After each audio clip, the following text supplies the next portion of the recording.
കൊച്ചി ധനുഷ്കോടി ദേശീയപാതയിൽ റോഡ് വികസനം മുടങ്ങിയിട്ട് 2 മാസം പിന്നിട്ടിരിക്കുന്നു. കോടതി വ്യവഹാരങ്ങളിൽ കുടുങ്ങിക്കിടക്കുന്ന ദേശീയപാത വികസനത്തെ ചൊല്ലി വകുപ്പുകളുടെ പഴിചാരൽ അങ്ങോട്ടും ഇങ്ങോട്ടും തുടരുന്നുമുണ്ട്.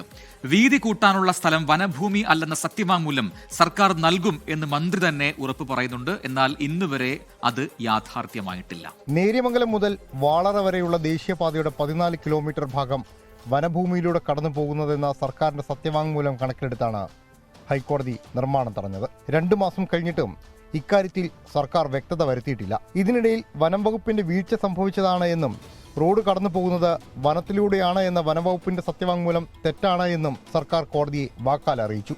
എന്നാൽ തിരുത്തൽ സത്യവാങ്മൂലം സമർപ്പിക്കാൻ കേസ് പലതവണ പരിഗണനയ്ക്ക് വന്നപ്പോഴും സർക്കാർ തയ്യാറായില്ല.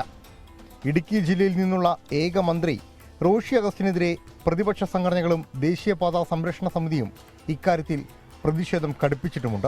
അടുത്ത മാസം 6-ന് യൂത്ത് കോൺഗ്രസ് മന്ത്രിയുടെ ഓഫീസിലേക്ക് പ്രതിഷേധ മാർച്ച് നടത്തും. ദേശീയപാത 85 വിഷയവുമായി ബന്ധപ്പെട്ട് ഇടുക്കിയിലെ ജനങ്ങളെ മന്ത്രി റോഷി അഗസ്റ്റിനും LDF സർക്കാരും വഞ്ചിക്കുകയാണ്.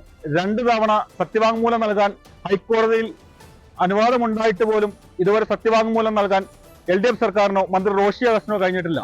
ഇതിൽ പ്രതിഷേധിച്ചുകൊണ്ട് വിവിധ യൂത്ത് കോൺഗ്രസ് കമ്മിറ്റികളുടെ നേതൃത്വത്തിൽ മന്ത്രി റോഷി അഗസ്റ്റിന്റെ ഓഫീസിലേക്ക് ഞങ്ങൾ സമരപരിപാടികളുമായി മുന്നോട്ട് പോവുകയാണ്. സത്യവാങ്മൂലം വൈകുന്നത് സർക്കാരിന്റെ വീഴ്ചയല്ല എന്നാണ് മന്ത്രി റോഷി അഗസ്റ്റിന്റെ വാദം. വനം വകുപ്പിന്റെ ഭാഗത്തു നിന്നുണ്ടായ വീഴ്ച എന്ന് പറയുമ്പോഴും മറുപടി സത്യവാങ്മൂലം ഉടൻ നൽകുമെന്ന് മാത്രമാണ് മന്ത്രിക്ക് പറയാനുള്ളത്.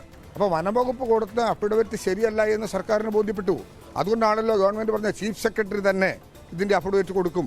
ജനങ്ങളുടെ ആശങ്ക അകലാനും അവിടെ നിർമ്മാണം നടത്തേണ്ടതിന്റെ ആവശ്യകതയും നേരത്തെ കൊടുത്തിരുന്ന പ്രകാരമുള്ള തീരുമാനത്തിന്റെ പശ്ചാത്തലത്തിൽ ചീഫ് സെക്രട്ടറിയെ അഫിഡവിറ്റ് കൊടുക്കാൻ വേണ്ടി മുഖ്യമന്ത്രി തന്നെ ചുമതലപ്പെടുത്തിയിട്ടുണ്ട്. ഇപ്പം ഒരാശങ്കയുടെ ആവശ്യമില്ല. പതിറ്റാണ്ടുകൾക്ക് മുമ്പ് തന്നെ നേര്യമംഗലം മുതൽ പള്ളിവാസൽ വരെയുള്ള റോഡിന്റെ ഇരുവശത്തുമായി 100 അടി മലയാറ്റൂർ റിസർവിൽ നിന്ന് ഒഴിവാക്കിയതാണ് എന്ന് ദേശീയപാതാ സംരക്ഷണ സമിതിയും രാഷ്ട്രീയ പാർട്ടികളും അവകാശപ്പെടുന്നു. എന്നാൽ ഇതിന് വിരുദ്ധമായ സത്യവാങ്മൂലമാണ് വനം വകുപ്പ് ഹൈക്കോടതിയിൽ സമർപ്പിച്ചത്. പാതിയിൽ നിലച്ച ദേശീയപാതയിലൂടെ വിനോദസഞ്ചാരികൾക്ക് മാത്രമല്ല പ്രദേശവാസികൾക്ക് പോലും യാത്ര ചെയ്യാൻ കഴിയാത്ത നിലയാണുള്ളത്.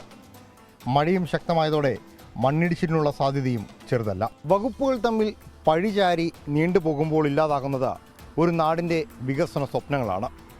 മൂന്നാർ എന്ന് പറയുന്ന അന്താരാഷ്ട്ര ടൂറിസം കേന്ദ്രത്തിലേക്ക് നിരവധി സഞ്ചാരികൾ എത്തുന്ന കൊച്ചി ധനുഷ്കോടി ദേശീയപാതയുടെ നിർമ്മാണമാണ്.